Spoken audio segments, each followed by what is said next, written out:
and this is quite a technical part of the presentation, essentially what you need to do to keep your involvement in the AI Weather Quest, as well as submit forecasts of those new variables that I've just presented. Now, the first thing to say is that AI Weather Quest will be transitioning from an FTP service. So at the moment, we receive all your forecasts on an FTP site, and we'll be moving to a new file sharing site service that's been set up internally here at ECMWF called ECBox. Now, as a result of that, all of the underlying Python code that you currently use to submit your forecasts needs to change. So what I've done over the past few months is I've been updating the AI Weather Quest Python package that you've been using to submit forecasts, to visualize forecasts, as well as evaluating those forecasts to work with this new file sharing site service.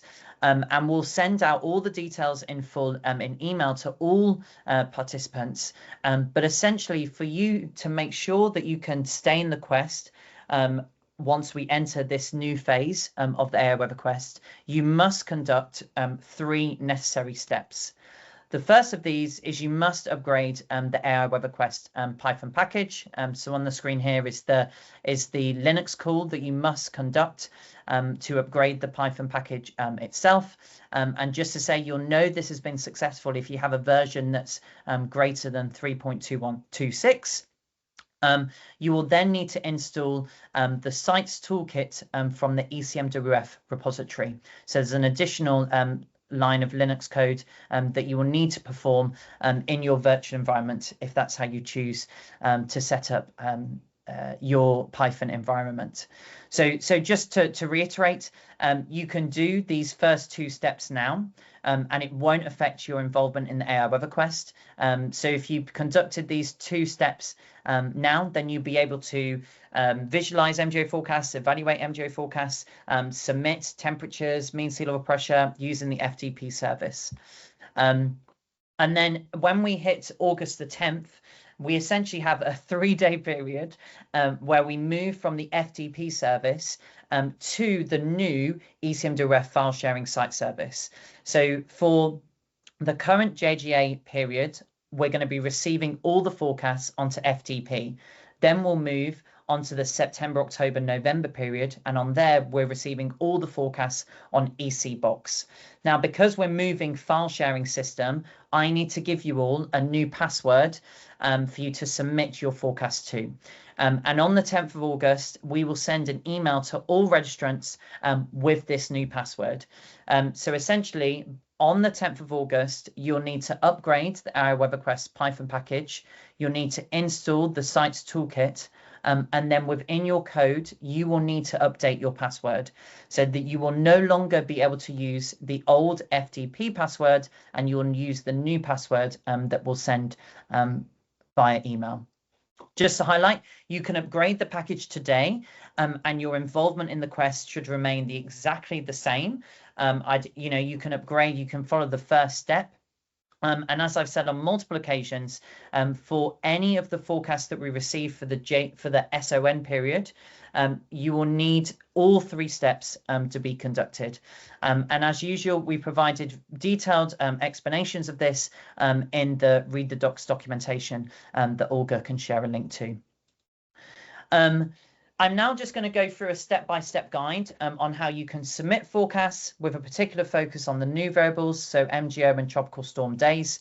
I'm then going to show you how you can visualize the forecast yourself locally, and also how they will be represented on the ECMWF AI Weather Quest forecast portal. And then finally, I'll have a brief description on how you can evaluate the forecasts yourself.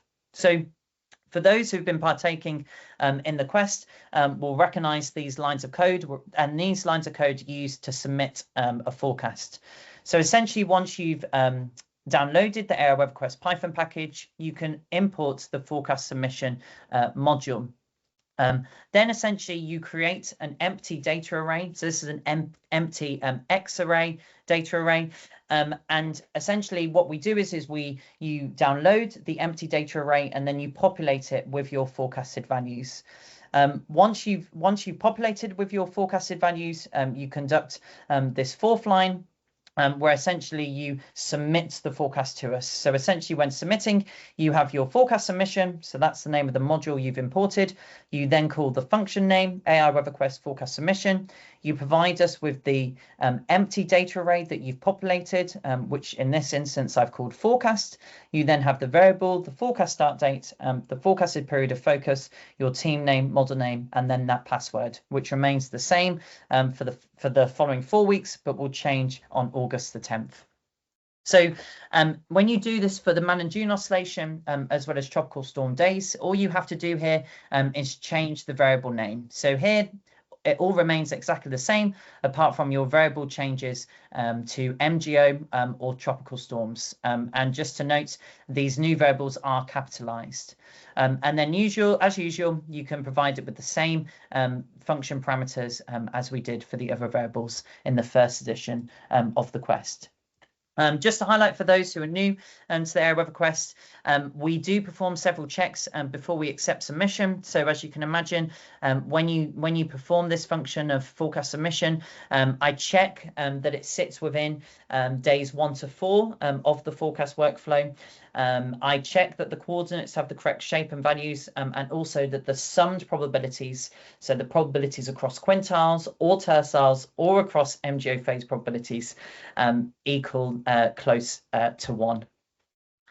And then just to highlight in terms of what you will see when you run this second line of code. So when you call the empty data array. So for here, I'm focusing on tropical storm days. Essentially, you can see here the dimensions of tercile and basin. So terciles correspond to the lower tercile, middle tercile, and upper tercile. So what you would do is you'd populate your array with the probabilities of the total number of tropical storm days sitting within the lower tercile, the middle tercile, and the upper tercile. And you'll do so for each individual basin. So you have the Atlantic, the Northwest Pacific, the Southwest Indian Ocean, as well as the Southeast Indian Ocean. Now, I said previously that we're only going to focus on certain basins at certain times of the year. However, we decided that it's best for you to receive the same empty data array no matter where you are in that annual cycle, because we didn't want to make it confusing that depending on what the forecast start date was, this empty data array changes. So instead, it will keep this structure where you have the Atlantic in the first column, the Northwest Pacific in the second column, and so on for the Southwest and Southeast Indian Ocean. But just to highlight, whatever we receive in the basins that are not being evaluated for that period. So for instance, in December, January, February, we won't be evaluating forecasts of the Atlantic and Northwest Pacific. So as a result, these probabilities, whatever you put in them, will be ignored. So don't worry about what you put in these. And just to highlight, then moving on to the Man and June oscillation, when you create an empty array of the MGO, you'll see the following structure. So you have your MGO phase in the first dimension, and these have 9 points. And then you'll see a valid time of 4. So if I just go through these, so the MGO phase, as well as receiving probabilities of active MGO phase, we're also keen to have forecasted probabilities of an inactive MGO state. So you'll see here the MGO phase is of length 0, because essentially this first index corresponds to an inactive MGO, and then as typical, MGO phases 1 to 8 correspond to active MGO phases 1 to 8. And then what we thought would be interesting is be encouraging to have a look at MGO predictions that are week 1, week 2, week 3, week 4 lead time. So for the quest itself, we'll only be evaluating forecasts at a week 3 and a week 4 lead time. However, you may choose to provide your MGO forecasted probabilities at a week 1 and week 2 lead time, so that we can do some additional analysis to see how the MGO predictions vary with lead time up to week 4.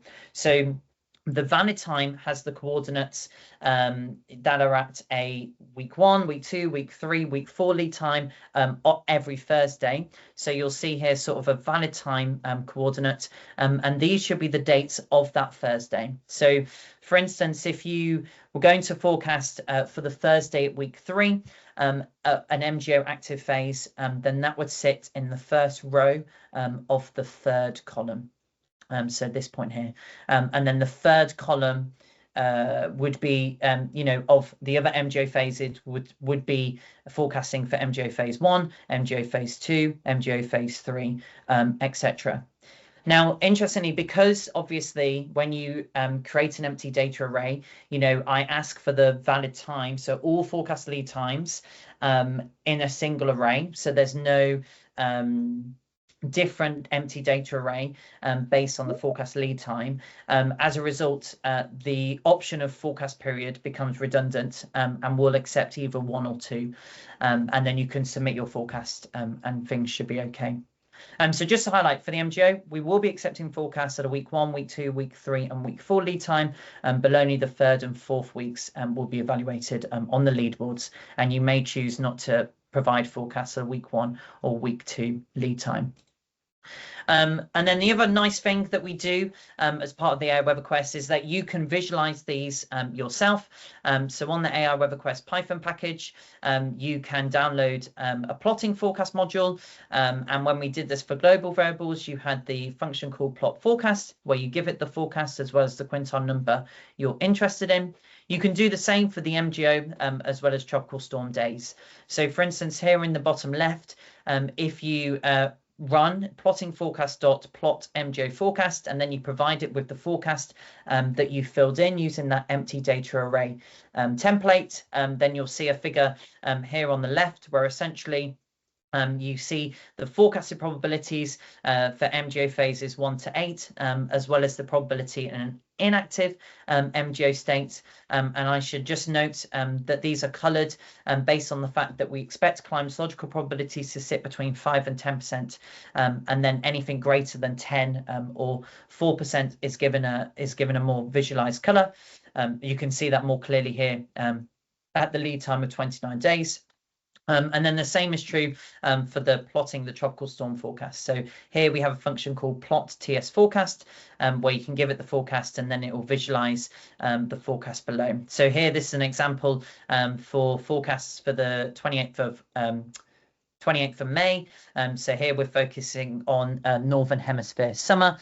So in this scenario, we're not evaluating or forecasting the Southern Hemisphere. So these are given the label inactive, and then you can see the forecasts for the Northern Hemisphere basins in this test forecast. And this is the same format how forecasts will be shown on our own forecasting portal.